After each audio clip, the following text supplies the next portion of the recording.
The festive season of late 2025 is overshadowed by a dramatic escalation in the Caribbean Sea. The White House has ordered the U.S. military to enforce a quarantine on all Venezuelan oil shipments, a bold shift from sanctions to direct military interdiction. U.S. warships now patrol the waters, intercepting vessels suspected of carrying Venezuelan crude, aiming to sever President Maduro's financial lifeline. This aggressive strategy is a high-stakes gamble, risking open hostilities and raising questions about international law and sovereignty. The world watches as a tense maritime drama unfolds, pitting U.S. power against a defiant Venezuela, with global consequences hanging in the balance. The decision has set off a chain of events that will reverberate from Washington to Beijing, Moscow, and beyond. At the heart of this escalating crisis stand two powerful and deeply contrasting leaders: President Donald Trump, who is doubling down on his strategy of maximum pressure, and President Nicolas Maduro, who is fiercely clinging to power in Venezuela. Their decisions and rhetoric have set the stage for a high-stakes international standoff, with consequences that reach far beyond their own borders. On one side, President Maduro is fighting for his political survival, rallying his loyalists and military commanders, and painting himself as a defender of Venezuelan sovereignty against what he calls foreign intervention. Meanwhile, the Trump administration has dramatically escalated its campaign, moving from economic sanctions to overt military enforcement.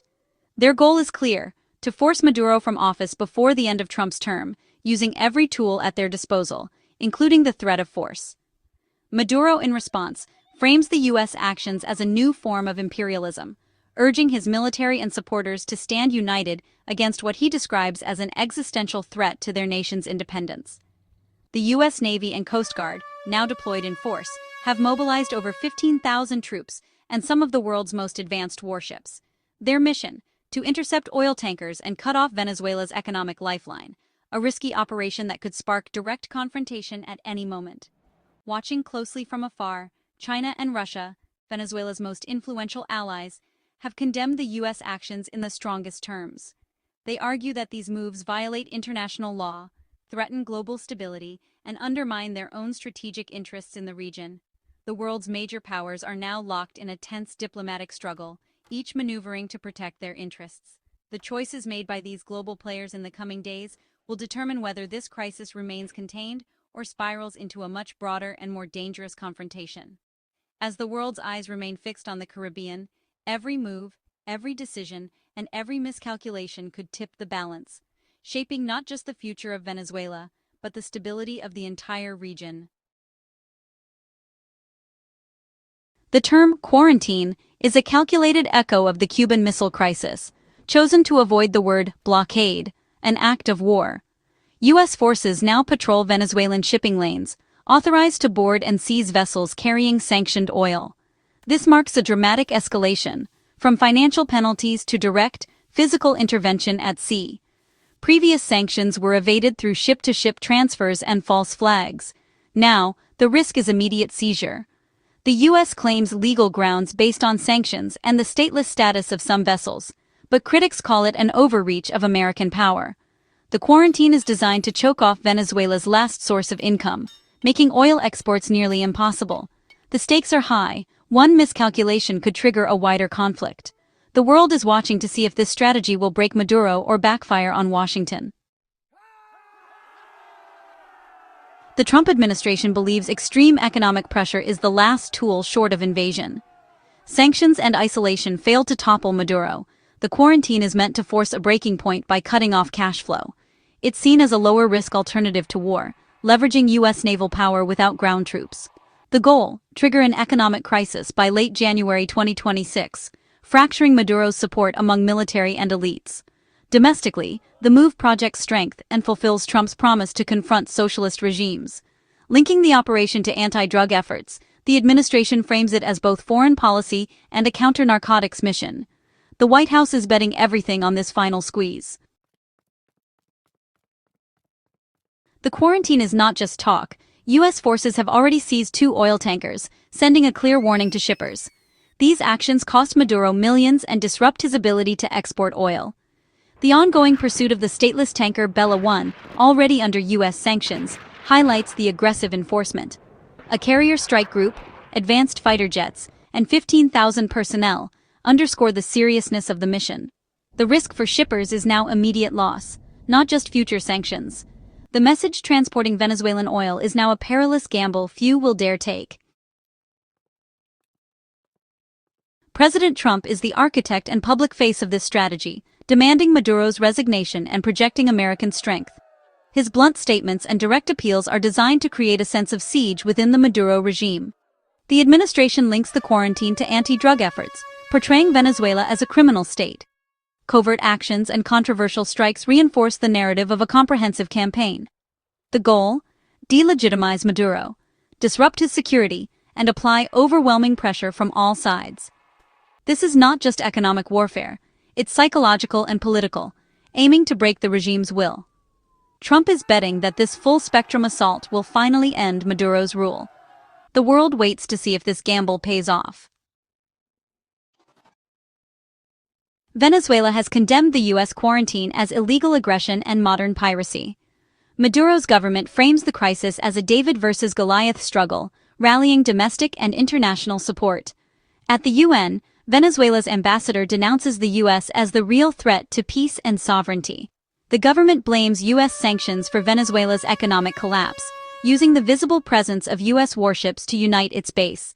In reality, the quarantine threatens to sever Venezuela's last income stream, leaving the state desperate. Venezuela's navy is no match for U.S. forces, so its weapons are rhetoric, diplomacy, and appeals to international law. The hope global opposition will force the U.S. to back down. For Maduro, this is a fight for survival, one waged with words, not warships. The world is watching to see if Venezuela's defiance can outlast American pressure. The U.S. quarantine has triggered a wave of global backlash, especially from China, which stands as one of the largest investors and buyers of Venezuelan oil. The sudden disruption of oil shipments has sent shockwaves through international markets, raising concerns about energy security and the stability of global supply chains. Beijing has swiftly condemned the seizures, calling them blatant violations of international law and the principles of free trade. Chinese officials argue that such actions undermine the rules-based order that has governed global commerce for decades, highlighting a deepening legal and philosophical divide between East and West. Both China and Russia insist that the U.S. is enforcing unilateral sanctions without the approval of the United Nations, setting what they see as a dangerous precedent for international relations. They warn that this could erode trust in multilateral institutions and encourage other nations to bypass established norms. Meanwhile, U.S. allies in Latin America and Europe find themselves in a difficult position. While many oppose the Maduro regime, they are uneasy about the use of military force and wary of the historical baggage that comes with U.S. intervention in the region. This tension is fueling heated debates within diplomatic circles. The crisis is complicating regional diplomacy, pitting the long-standing principle of non-intervention against a growing desire for political and humanitarian change in Venezuela. Countries are struggling to balance their values with the practical realities of the situation. For the global shipping industry, the risk of vessel seizure and skyrocketing insurance rates now threaten to freeze maritime trade with Venezuela altogether. Shipping companies are reassessing their routes, and insurers are raising premiums, making it increasingly difficult for goods to flow in and out of the country. Around the world, governments and industry leaders are watching closely to see whether the U.S. will escalate its actions further, or if other global powers will step in to challenge the blockade and assert their own interests in the region. The outcome of this standoff could have far-reaching consequences, potentially reshaping not only maritime law, but also the global balance of power for years to come. As 2025 draws to a close, the U.S. quarantine has triggered a perilous standoff in the Caribbean, one that has captured the world's attention and raised the stakes for all involved. The region, once a crossroads of trade and culture, is now the epicenter of a tense geopolitical drama, with warships and oil tankers locked in a dangerous dance just miles from each other. This confrontation is more than a regional dispute. It's a test of how far economic and military power can be wielded to force political change. The U.S. Navy's presence is a show of strength, but also a gamble, as every maneuver is watched by allies and adversaries alike. The U.S. is betting that by choking off Venezuela's vital oil revenue, it can bring Maduro's regime to its knees before the situation spirals into open conflict. Oil, The lifeblood of Venezuela's economy now sits idle in ports and storage tanks, as the world waits to see who will blink first. But the crisis is about more than just Venezuela. It's a test of international law, national sovereignty, and the fragile rules that underpin global commerce. The United Nations debates, world leaders issue statements, and shipping lanes once taken for granted are now battlegrounds for influence. If the U.S. succeeds, it could set a powerful precedent for future interventions, showing that economic warfare can achieve what diplomacy and force sometimes cannot. But if it fails, the consequences could be dire: chaos on the high seas, emboldened rivals, and a world order thrown into question. For ordinary Venezuelans, the stakes are heartbreakingly real. Each day brings new hardship, long lines for food, empty shelves, and a growing sense of desperation as the blockade tightens. Survival, not politics, is their daily struggle.